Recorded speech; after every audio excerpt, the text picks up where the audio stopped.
Hello, everyone. Welcome. And today's episode is me sharing my hot take on the famous quote on TikTok and everywhere, really, about matching the vibe or matching the energy.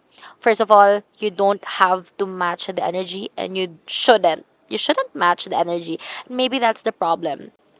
We match energies. That's why people are so drained. I always see it on TikTok na match their energy lang, match your energy. And I see people sharing this in an empowering way that na imamatch daw nila yung energy. But really, if you think about it, why? I mean, you can mirror the love, you can mirror the tone, but please don't mirror the chaos. Please don't mirror the trauma because sometimes kasi if you go around mirroring each other and everyone you dislike and everything, you match your energy, okay, pinagsalitaan ka na ganito, pinagsabihan ka na ganyan, yun din yung gagawin mo. And so the question there is, when will the cycle ever end?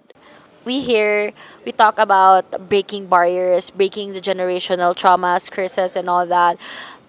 But as simple as like matching your energy actually is how you do that. Imagine if sinigawan ka, then sinigawan mo, then nagsisigawan kayo, and no one stops. You're matching the energy. Imagine if that one person cheated on you, and then you cheated them back to match the energy, and then you guys are just both hurt and probably traumatized, which is gonna ripple out and then traumatize a lot of people, and then masasama pa yung mga friends nila sa mga inuman because they are both brokenhearted, and there's also the guilt there, because you cheated and all that. So there's also that, and there's just so much there already, right? And even with friends, right? If someone ghosts on you and you took it personal, and so you ghost them back when they chat you or when hindi sila nag-chat sa'yo, you just also wanted to ghost them back because hindi na sila nagre-reply sa'yo. And so, meaning, friendship over na ba? Because of that? And let's say you are a manager. You're a manager at a corporation or like even on business. So, if you match the energy of your staff na absent ng absent, na pinagsasalitaan ka ng mga masama and whatnot, if you match it, then what's that gonna say about you as the manager? So my point here is you have to transcend. You have to choose a different path, even if it means being the bigger version. And I'm not saying that if you're the bigger version, you're a pushover. You tolerate stuff. No. Because sometimes talaga you have to say your mind. You have to say your piece, but in a nice, respectful way na hindi feeling attack yung kabilang party. And you have to ground yourself first. And it takes a lot of discipline and self-control to do that. But is it impossible? No. What I'm talking about is that's how we break the pattern. And guys, some people they are inconsistent, they are chaotic, they are kind of toxic, maybe they are not healthy as a person, and that's not your fault and that's not on you. And you shouldn't match that. There is something within them that they need to heal, they need to uncover, they need to learn. Wala pa sila sa maybe character development nila, and wag mo nang sabayan basically. And you can be the beacon of hope, and I'm not saying you should, but I'm saying na you can be the bigger person. If they're shouting at you and all that, you can still be firm with your boundaries. You can respect yourself by saying your piece, but not in a way na sisigawan mo din siya. Because then you're just shouting at each other and hindi rin niya magagrasp yung message na gusto mong kunin. And so really, walang like peace na mangyayari. And so for me, you match it if the energy is good. But if the energy is not giving, then why would you match that, right? If I can remind everyone, whenever you stoop down to people's levels, kung asang level man sila, that also says something about yourself.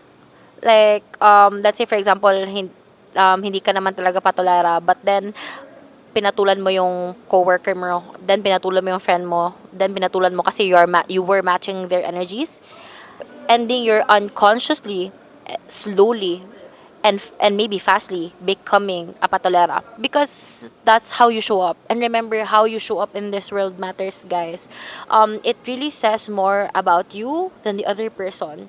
Like, if you know that person is wounded, or you kind of psychoanalyze them a bit and see na parang medyo off yung energy, medyo hurt siya, medyo she is projecting, then why would you like why would you why would you be part of that? Like, break away from that and just, focus on you. Focus on what matters. And sometimes we really don't have to respond or react to things. Some things just don't need a reaction from us because they drain us. It's not worth it. And sometimes it doesn't deserve any reaction. Like, that in itself is already an answer. Like, parang, what? You're saying that? Parang for me, ang dating, parang, oh my gosh, you have the audacity to say that. Okay, bye. Or parang, I actually offended, but I can empathize with you. And so, like, I'm not gonna be part of this story. I'm not gonna be part of this narrative. And so, you say, you don't say anything. And this applies to everything. So you don't have to, match energies to be relatable, to have the same wavelength and whatnot. You can just be yourself. Okay? And you can transcend again. How do you transcend? You break the pattern. You control yourself. You don't match their energy basically. You ask yourself, how can I move forward with this with grace? Or how can I show up as my highest version? Or the version of me that has self respect and that is just really unbothered and just enjoying life. And remember that you have a choice always on how you will respond and react to things.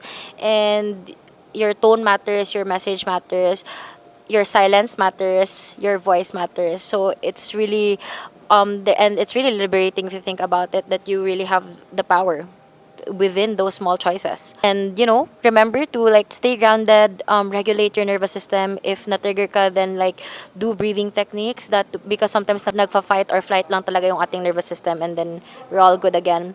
And yun lang. And I want you to remember that don't be influenced sa energy. You influence the energy in the room. You can lead with the energy, okay? You be the change that you want to experience in this world, basically. Ayun lang, and remember that you can be the change that you seek in this world. And I know I quoted that from Buddha or somewhere, but really it's real. And how you show up for yourself matters. And so don't match energies, guys. Well, at least for me. If you match energies, then match the right and happy vibe and light energies. Ayun lang, and bless you all, and thank you for listening to this hot take. Bye!